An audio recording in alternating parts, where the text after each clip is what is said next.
Hello সবাইকে, good morning. আমি সৌমি, আর আমার চ্যানেলের আরও একটি নতুন ব্লগে আপনাদের সবাইকে স্বাগত। এটা শুক্রবারের সকাল, বেশ রৌদ্রোজ্জ্বল। তো আমি সকালবেলা উঠে হালকা যা কাজকর্ম করে নিয়ে সোজা চলে এলাম রান্নাঘরে এক কাপ চা করবো বলে। বাবুইকে জিজ্ঞাসা করলাম, তুই কফি খাবি, ব্ল্যাক কফি? ও যখন হ্যাঁ বললো, তো আমি আমার জন্য চা করবো আর ওর জন্য করবো এক কাপ কফি। তো দুধটা ফার্স্ট গরম করব, তো সেই জন্য দুধটা একদিকে গরম বসালাম। বাবুয়ের কফিটাও রেডি করে নিয়েছিলাম, আর নিজের জন্য করব এক কাপ চা।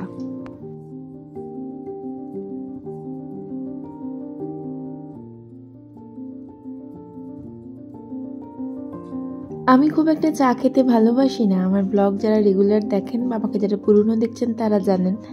তবে এই প্যাকেটের দুধের চাটা আমি পছন্দ করি, গুঁড়ো দুধের চা খেতে আমি মোটেই পছন্দ করি না। আর চায়ের থেকেও আমি বেশি পছন্দ করি কফি।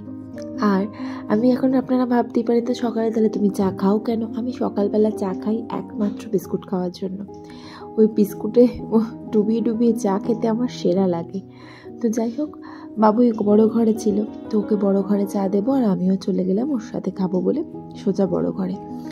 তো এরপরে আমি সোজা আবার চলে এলাম বাবুয়ের ঘরে, বিছানাটা পরিষ্কার করে দিই।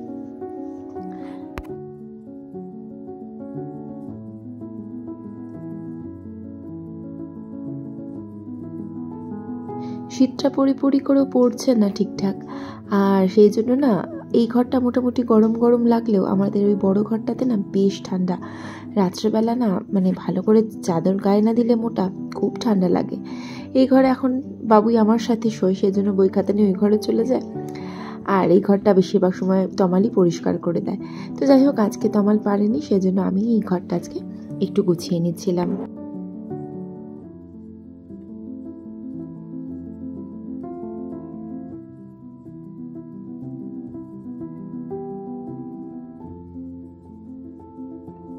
তো এই ঘরটা পরিপাটি করে গোছানোর পর আমি ভাবলাম তাহলে এই ঘরটা মোটামুটি বিছানাটা গোছানো হয়ে গেছে, বুকশেলফটা না হয় পরে গুছিয়ে দেবো। তো এবারে চলো বড় ঘরটা একটুখানি গুছিয়ে নিই। তো সোজা চলে এলাম এইখানে। বাবুয়ের বললাম যে তুই যা ওই ঘরে গিয়ে পড়তে বস। আর ওই যে গতকাল শরীরটা বাবুয়ের খারাপ ছিল না, সেই জন্য আমি ওকে বললাম যে বাবা, আজকে কিন্তু ব্রেকফাস্টে তোমাকে কিচ্ছু দেওয়া হবে না, শুধুমাত্র একটুখানি চিড়ে দেবো, তুমি চিড়ে খাবে। আর আমি ভাবলাম আমি একটুখানি পাউরুটি দিয়ে তরকা দিয়ে খেয়ে নেব।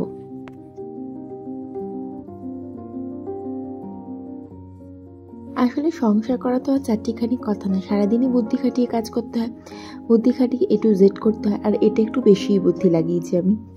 এই বুদ্ধিটা হচ্ছে আর কিছুই না, মানে যেহেতু ও চিড়ে খাবে, আমি খাবো হচ্ছে গিয়ে ওই একটুখানি পাউরুটি দিয়েই তরকা দিয়ে।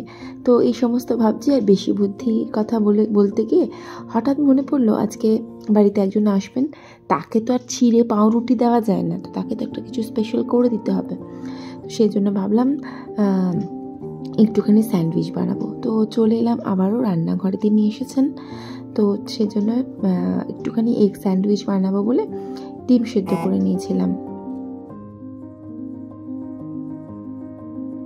আর তারপর ওর মধ্যে আমি একটু মেয়োনিজ, একটু চিলি ফ্লেক্স, একটুখানি অরিগ্যানো, তারপরে হচ্ছে মেয়োনিজ, মেনলি মেয়োনিজ, একটু লবণ দিয়ে ভালো করে সব জিনিসগুলো একসাথে মিশিয়ে পাউরুটির ওপর দিয়ে তার মধ্যে একটুখানি আমি চিজ গ্রেট করে দেবো। তবে এর সাথে না একটু কুচি কুচি করে কেটে পেঁয়াজ, কাঁচা লঙ্কা, তারপর একটু টমেটো, ক্যাপসিকাম, এগুলো কিন্তু অনায়াসে দেওয়া যায়। তবে আমি আর বেশি তামঝাম করিনি, হালকার উপরে করে ছেড়ে দিয়েছি।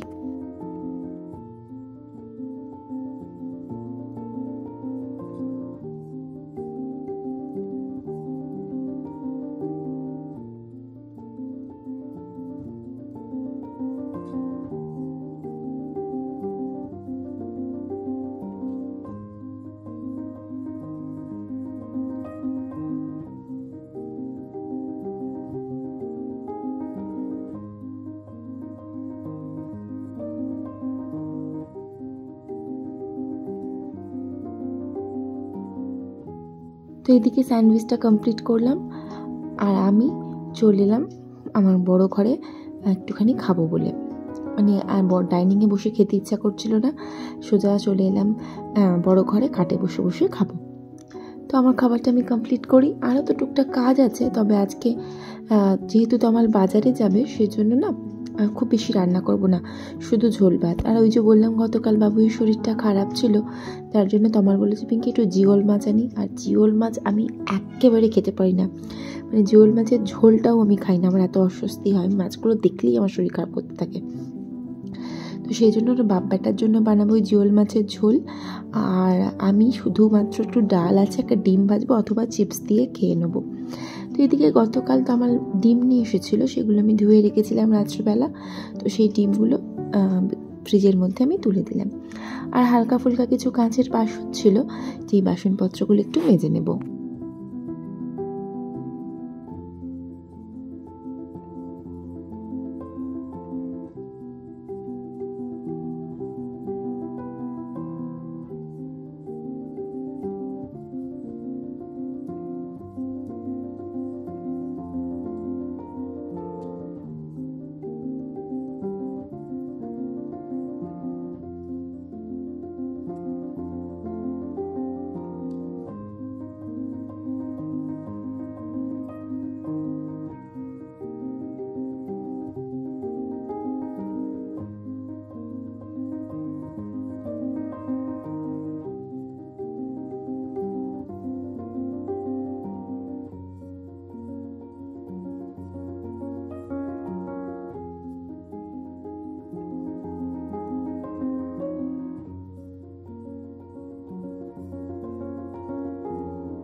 তো বাসনগুলো মেজে, কাঁচের বাসনগুলো মেজে নিয়ে ওই যে বললাম জিওল মাছ নিয়ে এসেছে আমার, মাছগুলো দেখলেই কিরম একটা হয়, কী করে ধুবো সেটা তো পরের কথা। তো এরপর মাছগুলো তো ধুতে হবেই, কোনো রকমে ধোবো, হাত দিতেও আমার কেমনটা অস্বস্তি করে, আমার যেন মনে হয় মাছগুলো নড়ছে, ভগবান জানে নড়ে কি না। তো যাই হোক, কোনো রকমেই মাছগুলো আমি পরিষ্কার করে নেব।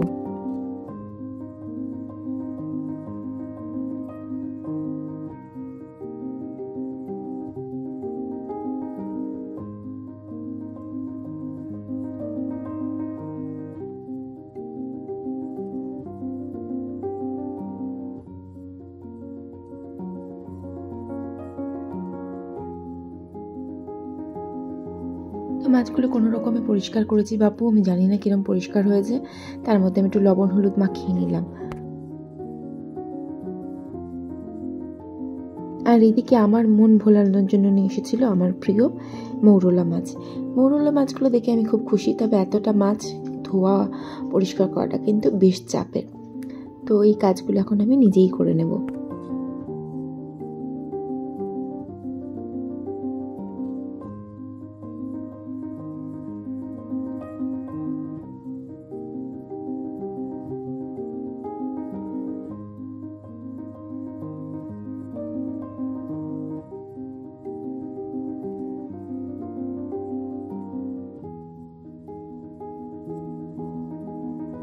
তো মাছ ধুয়ে পরিষ্কার পরিচ্ছন্ন করে কিছুটা মাছ ফ্রিজে রেখে আবার কিছুটা মাছ লবণ হলুদ মাখিয়ে বাইরে রেখে আমি চলে এলাম আনাজগুলো কাটবো বলে। কাঁচকলা, পেঁপে আর আলু দিয়ে করবো একটুখানি ঝোল।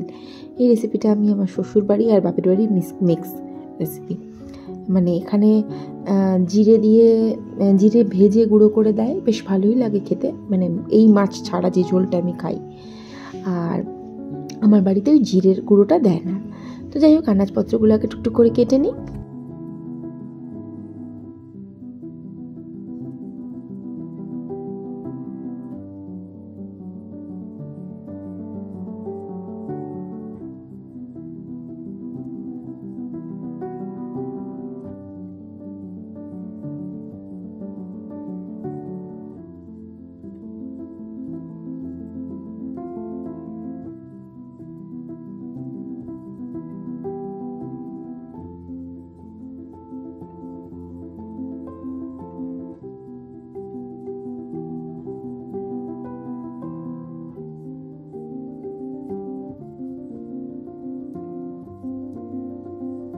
তো সমস্ত আনাজ কেটে প্রথমে মাছগুলো খুব হালকা করে ভেজে নেব, মানে মানে খুব বেশি কড়া করে ভাজলে না এই মাছগুলো ভালো লাগে না। তো মাছগুলো একটুখানি ভেজে নিই।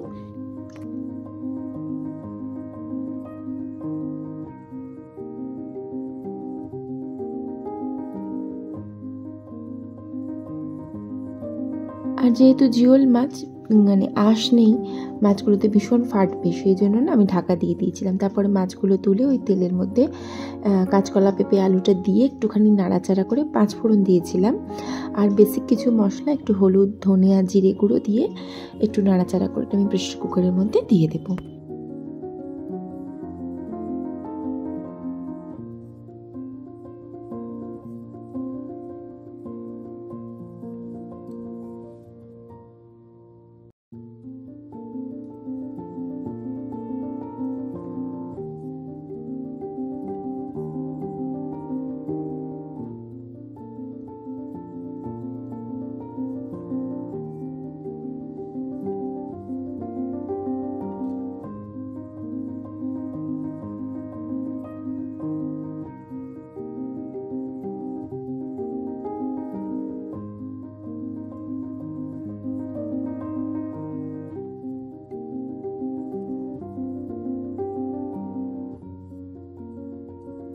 তো প্রেসার কুকারে দিয়ে আমি ঢাকা দিয়ে 2টো সিটি দিলেই হয়ে যাবে রান্নাটা। তারপর আমি না ঢেলেও নিয়েছিলাম কড়াইয়ের মধ্যে, তারপর পরে আবার কড়াইটা থেকে পরিষ্কার করে নেব।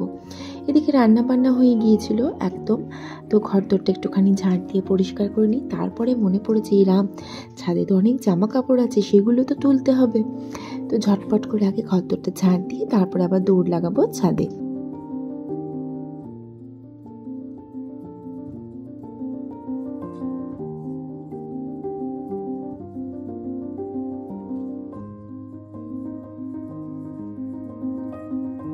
তো ছাদে এলাম। ছাদে এসে সকালবেলা কেচে রাখা জামা কাপড়গুলো আমি না সত্যিই আজকে ভুলে গিয়েছিলাম।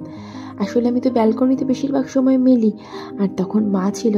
এই ছাদ থেকে জামা কাপড় যদি মেলা হতো, মাও খুব একটা মেলতো না, মা ওই দোতলার ছাদটাতে মেলতো।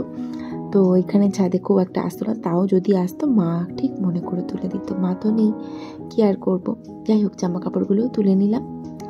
আর এরপরে আমি নিচে যাব, নিচে গিয়ে ফ্রেশ হব, তারপর খাওয়া দাওয়া আছে, বাবুইকে খেতে দেবো, স্নান করতে বলবো, সে অনেক কাজ টুকটাক আছে এখনও।